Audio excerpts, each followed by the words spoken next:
जो लोग भी इस फांसीवादी बीजेपी सरकार के खिलाफ लिख रहे हैं, पढ़ रहे हैं, बोल रहे हैं, उन लोगों को सरकार लगातार पकड़ के जेलों में बंद कर रही है। यूएपीए, एनएसए और तमाम सारे मामले लगा रही है। को हाथों हाथ रिलीज करा जाए विदाउट एनी कंडीशन, ताकि हर बंदा या जो भी अब यहाँ पे बात उठाना चाहते हैं वो बात उठा सके।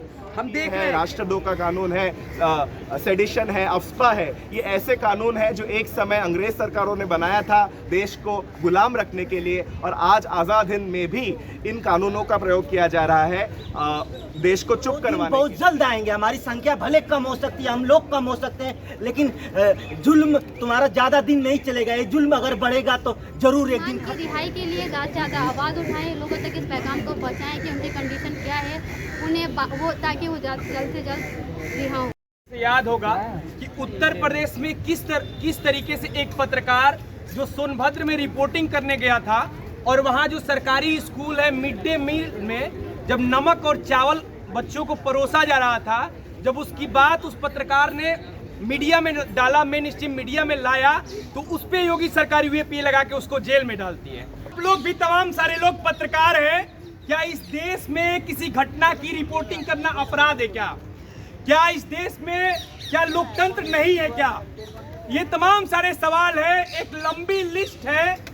इस देश में उन तमाम सारे लोगों को गिरफ्तार किया गया है जो भी जनता के पक्ष में खड़े हैं, वो चाहे आप सीए एनआरसी के समय के जो लोग भी मूवमेंट कर रहे थे उनको, चाहे वो दिल्ली विश्वविद्यालय के कई प्रोफेसर जो अलग अलग जगहों पे लिखते हैं, पढ़ते हैं, बोलते हैं, चाहे वो जामिया के कई पीएचडी स्कॉलर, जेएनयू के कई छात्र, और देश के अलग अलग हिस्सों में जो लोग भी इस फांसीवादी बीजेपी सरकार के खिलाफ लिख रहे हैं, पढ़ रहे हैं, बोल रहे हैं, उन लोगों को सरकार लगातार पकड़ के जेलों में बंद कर रही है। यूएपीए, एनएसए और तमाम सारे मामले लगा रही है।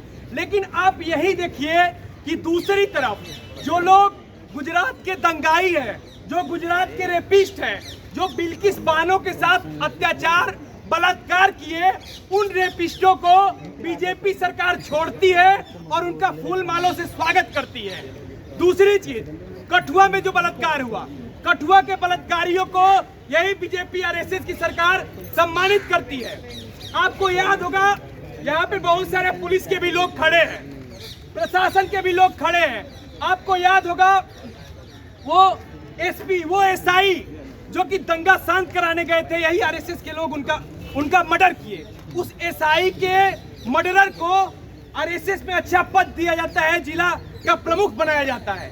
तो दोस्तों, हम देख रहे हैं कि किस तरीके से यह बीजेपी और जो आरएसएस की सरकार है, इनसे संबंध रखने वाले लोग, चाहे वो बीजेपी आरएसएस से संबंध रखने वाले लोग, चाहे वो रेपिस्ट करके रेपिस्ट हो, बलात्कारी हो, मर्डरर हो, दंगाई हो, अभी कपिल मिश्रा जो दंगाई है, जो तमाम सारे ऐसी बातें किया है, ऐसे रेपिस्ट को, मर्डरर को, दंगाइयों को यह सरकार संरक्षण देती है, खुली छूट देती है। और दूसरी तरफ जो लोग पढ़ने लिखने वाले लोग हैं, जो लोग डेमोक्रेटिक सेंटिमेंट पे विश्वास करने वाले लोग हैं, और जो लोग लगातार इस सरकार के अन्याय के खिलाफ, या पिछली भी सरकार हो या जो भी सरकार हो, अलग अलग सरकारों के अन्याय के खिलाफ जो लोग लिखते हैं, पढ़ते हैं, बोलते हैं, उन लोगों को लगातार जेलों में डालती है।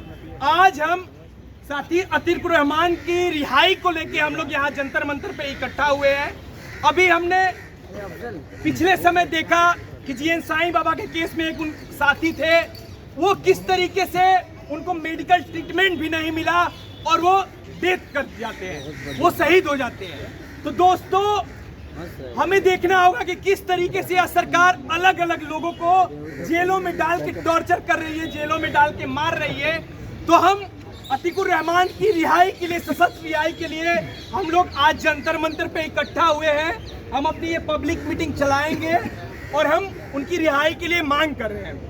जो कि जर्नलिस्ट के साथ में जो ड्राइवर थे, उन तक को गिरफ्तार करा गया। आप ये समझो, दिल्ली दंगों में ये बोल करके लोगों को गिरफ्तार करा गया कि इन्होंने सिम प्रोवाइड करा गया है लोगों को इकट्ठा करने के लिए। तो हमें ये समझने की जरूरत है, ये सिर्फ हर किसी को टारगेट करा जा रहा है योगी सरकार की तरफ से, मोदी सरकार की तरफ से।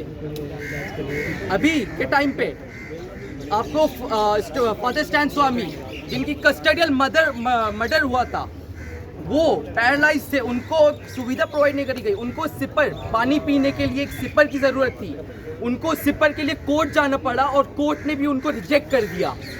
वैसे ही एक इंसिडेंट हो रखा है सर थियो, जिसमें कि अतीकुर रहमान जो हमारे साथी हैं वो हाथरस में गए थे, उनको 50% अभी पैरालाइज हो चुका है, उनका लेफ्ट हैंड या राइट हैंड काम कर नहीं रहा है, लेफ्ट हैंड या पोजीशन पूरा काम कर नहीं रहा है। तो हम यहाँ पे इसलिए इकट्ठा हुए हैं कि हम उनकी डिमांड करते हैं कि उनको हाथों हाथ रिलीज करा जाए विदाउट एनी कंडीशन, ताकि उनको एक प्रॉपर मेडिकल ट्रीटमेंट मिल सके।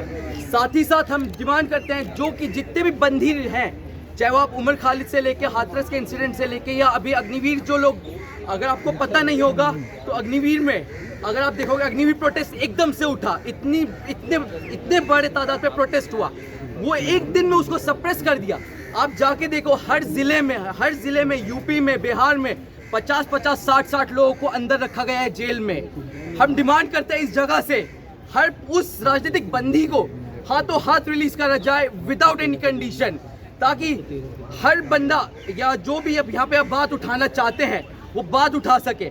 हम देख रहे हैं कि पहले जंतर मंतर एक स्पेस होता था जहाँ पे हम बात करते थे, पर अभी इस स्पेस को भी आप देखो, इधर भी बैरिकेड लगा दिया, उधर भी बैरिकेड लगा दिया है। आप पार्लियामेंट स्ट्रीट से मार्च करते थे हम लोग, पहले कई सारे प्रोटेस्ट रहे हैं, इवन सीए मूवमेंट के टाइम पे, सीए मूवमेंट से पहले, जिसमें हम लोगों ने कई सारे मार्चेस करे। अभी आप जाओगे आपको परमिशन नहीं दी जाती है, परमिशन छोड़ो, आप आके यहाँ पे बात करने के लिए 10 लोग भी खड़े हो जाते हैं। जितने प्रोटेस्ट कर रहे हैं यहाँ पे, उससे ज्यादा फौज खड़ी है यहाँ पर। ये सब राजनीतिक बंदियों को और हमारे ऊपर में, जो कि एक बाहर ये चाहते हैं कि जो बाहर लोग बचे हैं जिनको ये गिरफ्तार नहीं कर पाए हैं, क्योंकि वो गिरफ्तार कर भी नहीं सकते हैं, क्योंकि कुछ करा ही नहीं है लोगों ने क्या करा है, जो गरीब है, जो कि जिनको दबाया जा रहा है, उनके लिए आवाज़ उठाने की कोशिश करी गई है। बस उस आवाज़ को दबाने के लिए उन्होंने पूरा अपने हर तरीके से कोशिश कर ली है, चाहे वो प्रशासन हो, चाहे वो अगर हम यूनिवर्सिटी के बच्चे हैं, यूनिवर्सिटी एडमिनिस्ट्रेशन हो।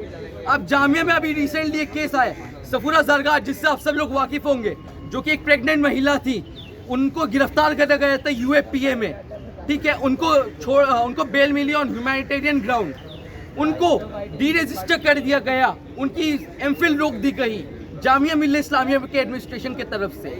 जामिया मिल्लत इस्लामिया के छात्रों पे साथ ही साथ में जो उनके एडमिनिस्ट्रेशन के लोग थे, जो कि administration JTA, Jamia teachers association, उन पे दमन करा जा रहा है जामिया एडमिनिस्ट्रेशन की तरफ से। ये चाहे आपके जो लोग वो थे, पास आउट लोग थे, शिफाउर रहमान भाई, उन पे यूएपीए लगा के उनको 2 साल से अंदर रखा गया है। खालिद सैफी, जो कि एक सोशल एक्टिविस्ट के तौर पे काम कर रहे थे, जब प्रोटेस्ट तोड़ रही थी पुलिस, जब वो वहाँ पे सिर्फ मौजूद थे, उनको गिरफ्तार कर गए। उनको जिस दिन गिरफ्तार कर गए, उसी दिन उनकी टांगें तोड़ दी गई थी। तो हम यहाँ से खड़े होके डिमांड करते हैं सभी राजनीतिक बंदियों को रिहा करा जाए और अतीकुर रहमान को जल्द से जल्द रिहा करा जाए, ताकि उनको जो मेडिकल कंडीशन है, उनकी जो मेडिकल ट्रीटमेंट की ज़रूरत है, वो उनको जल्द से जल्द मिल जाए। यहाँ तक कि श्रीलंका में जो इतना बड़ा जनसंघर्ष हुआ, उसके बाद भी प्रिवेंशन ऑफ टेररिज्म एक्ट के तहत छात्र नेताओं को अरेस्ट किया जा रहा है। इन सभी आंदोलनों को जोड़ के देखें, क्योंकि ये जो कानून है, यूएपीए है, राष्ट्रद्रोह का कानून है, सेडिशन है, अफ्स्पा है, ये ऐसे कानून है जो एक समय अंग्रेज सरकारों ने बनाया था देश को गुलाम रखने के लिए, और आज आज़ाद हिंद में भी इन कानूनों का प्रयोग किया जा रहा है देश को चुप करवाने के लिए। अगर हम यूएपीए का डेटा देखेंगे तो इतने 19 तक जितने केस दर्ज किए गए हैं, उसमें 30% से ज़्यादा राइज हुआ है, लेकिन उसका अगर कन्विक्शन रेट देखेंगे तो वो 2% से भी कम है। तो आज हमारा मांग ये भी है कि यूएपीए जैसे काले कानूनों को पूरे तरीके से रद्द किया जाए और सभी राजनीतिक बंदियों को रिहा किया जाए। इसी के साथ मैं अपनी बात खत्म करना चाहूँगा कलेक्टिव की तरफ से। जितने तमाम राजनीतिक कैदी हैं, उनके संघर्षों को सॉलिडारिटी देते हुए साथी अतीकुर रहमान की रिहाई की मांग थी। ये सरकार लोगों को चेतावनी दे रही है, लोगों को एक तरीके से डरा रही है कि जो भी जनता के हक में बोलेगा, जो भी लोगों के पक्ष में बोलेगा, जो भी छात्र, बुद्धिजीवी या एक्टिविस्ट लोगों के पक्ष में बोलेगा, उसे ये सरकार फर्जी केसों में फंसाकर जेल में डालेगी। तो हम इस सरकार को भी बता देना चाहते हैं कि हो सकता है आज हमारी ये संख्या कम हो सकता है आज हम कम दिख रहे हो। एक किसी पाकिस्तान के कवि ने बोला था कि इस शख्स पे इस तुमसे पहले जो शख्स इस तख्त पे तख्त नशी था उसको भी अपने खुदा होने का इतना ही यकीन था। तो तुम्हारे ही जैसे बहुत सारे लोग शासन करने आए, प्रधानमंत्री बने, मुख्यमंत्री बने, तमाम देशों में तानाशाह बने, लेकिन आज उनको लोग गालियां देते हैं। जब उनके नाम, हिटलर का कोई नाम लेता है तो गाली के बिना उसका नाम नहीं लेता है। तो इनके भी दिन आएंगे और वो दिन बहुत जल्द आएंगे। हमारी संख्या भले कम हो सकती है, हम लोग कम हो सकते हैं, लेकिन जुल्म तुम्हारा ज़्यादा दिन नहीं चलेगा। ये जुल्म अगर बढ़ेगा तो जरूर एक दिन खत्म हो जाएगा। इन्हीं सब बातों के साथ अपनी बात समाप्त करें।